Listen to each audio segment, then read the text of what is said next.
Próxima terça, 7h30 da noite.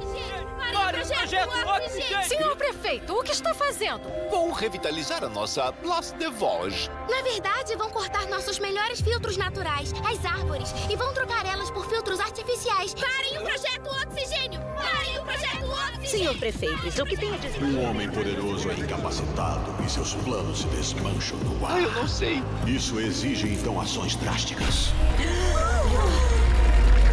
Saudações, meus caros cidadãos. Sanguessuga, faça meus clones! Eu vou estar em todo canto! Em todo canto! Peguem o que é no ar, meus caros cidadãos!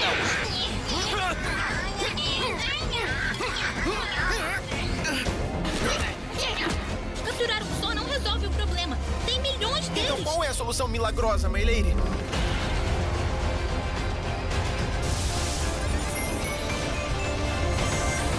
Não tô com medo. Eu consigo.